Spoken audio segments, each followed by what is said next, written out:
Olá pessoal, estamos aqui em mais uma aula sobre contabilidade para quem não sabe de nada. Então, contabilidade de uma forma simples, né?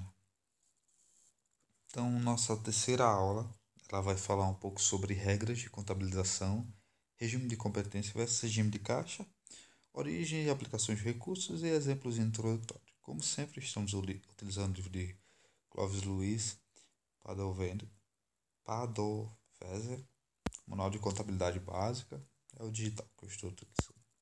Então, vamos lá. Então, regras de contabilização. Então, isso é bem interessante, sim. Só cancelar aqui, voltar aqui, comentar. Isso é bem interessante, assim, sobre as regras de contabilização, né? Então, o que seriam essas regras, né? Quando vimos nas aulas anteriores que o que é o controle contábil? É você registrar, registrar algo, né? Então, o que é o registro? Por exemplo, se você tem uma casa, você vai registrar essa casa por um determinado valor, né? No caso, X valor. Então, assim, é justamente isso. Quando vimos acerca do controle contábil, né? Verificamos que o controle contábil em um patrimônio é feito pela evidenciação dos elementos patrimoniais que formam o balanço patrimonial das entidades com seus respectivos valores. Então, o que isso significa? Significa que você vai registrar as coisas por um determinado preço e você vai evidenciar isso nos seus balanços, né? Então, os princípios de contabilização são as regras que devem ser seguidas por todos os profissionais da área contábil para a estruturação das demonstrações contábeis de tal forma que todos os usuários tenham condições de avaliar de uma maneira igual todas as demonstrações contábeis das empresas em todos os lugares do mundo. Então, é, basicamente é você, por exemplo, você é um investidor que está nos Estados Unidos, por exemplo, e você quer colocar seu dinheiro no Brasil. Então, você quer colocar seu dinheiro na Petro, né? Então, como você vai fazer, você que está fora, né? Como é que você vai fazer para avaliar essa empresa no Brasil? Se nos Estados Unidos a avaliação da empresa, as demonstrações é feita de uma determinada forma e no Brasil é feita de outra. Como é que você vai saber se essa empresa é uma empresa realmente que vai lhe dar retorno? Então, para solucionar esse problema, a contabilidade ela procurou estabelecer regras para que um investidor estrangeiro consiga avaliar empresas que estão no Brasil, seja essa empresa Petro, a Vale, que são grandes empresas brasileiras, seja o Itaú.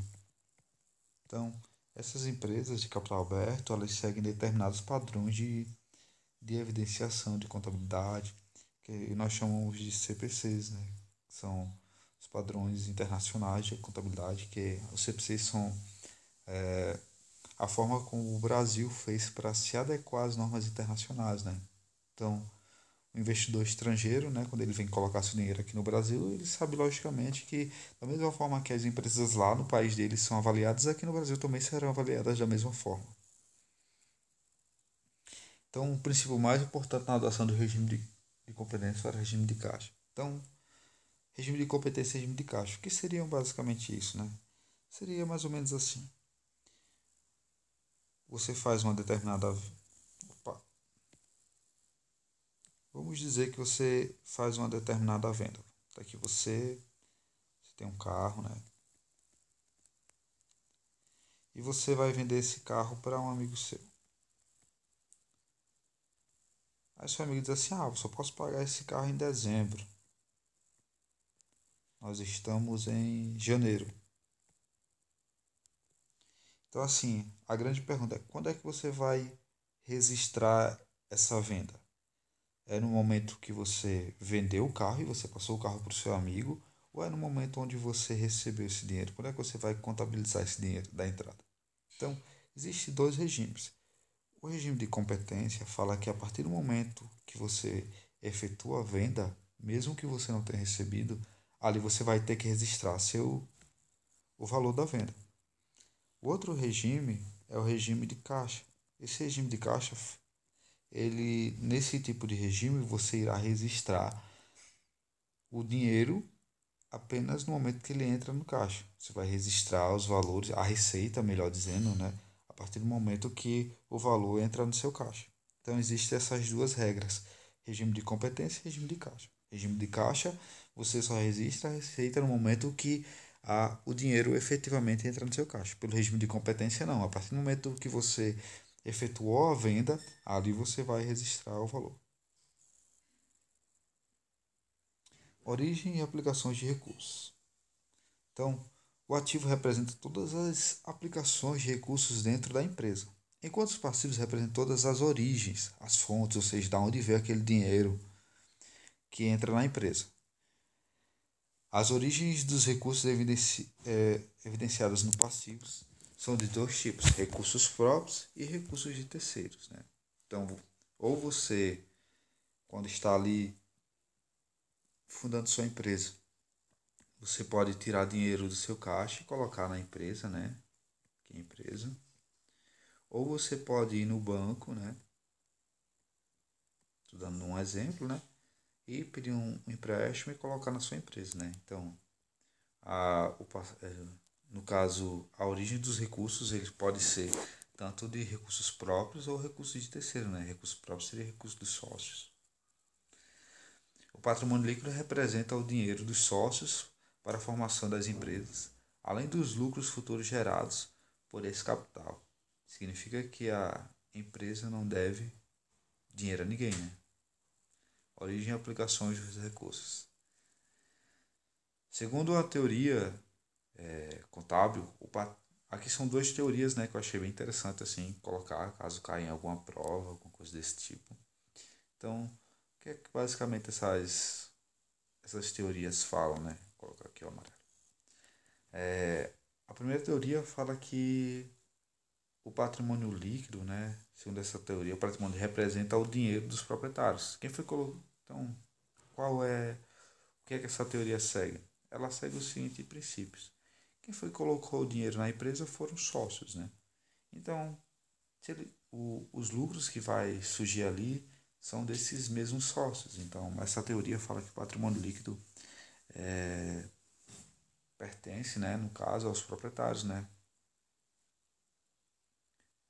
No caso, representa o dinheiro dos proprietários da empresa.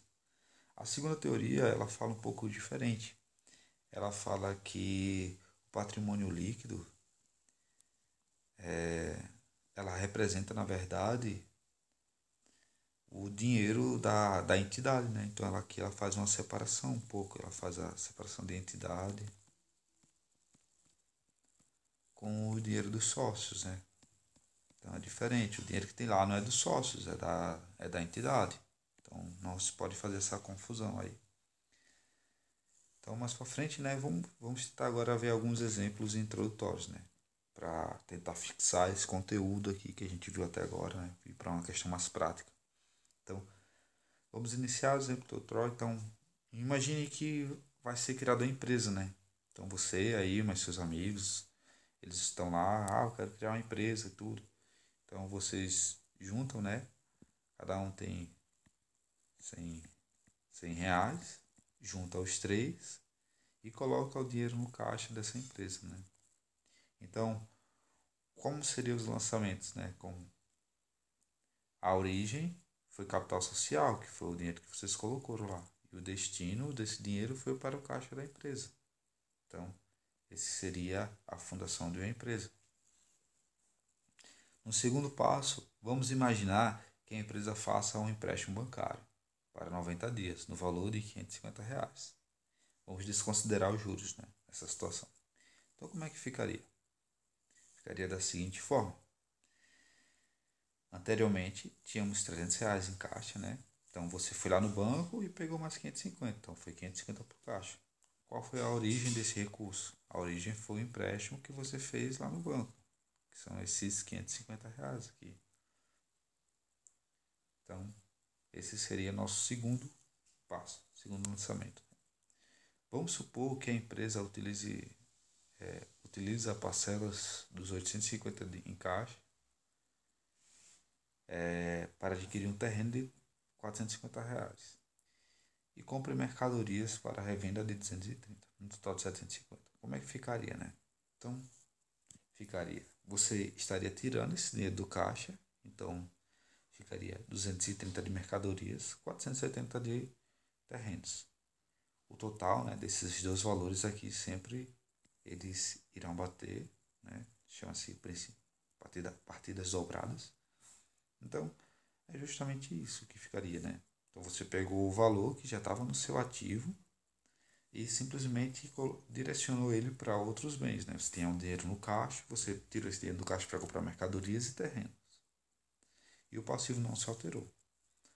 Então, vendo esses exemplos simples, né? Podemos tirar algumas conclusões, né? Podemos dizer que o ativo representa as aplicações dos recursos dentro da empresa. O passivo, por sua vez, representa as origens dos recursos captados pela empresa. O passivo tem dois tipos de fontes de recursos, né?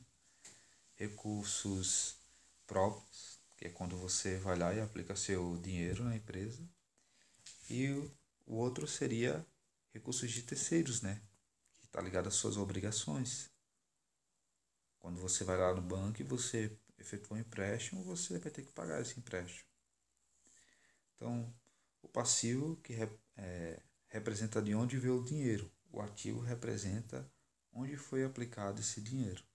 Então, é justamente isso a nossa aula, né? É bem simples mesmo, sem algo bem realmente introdutório.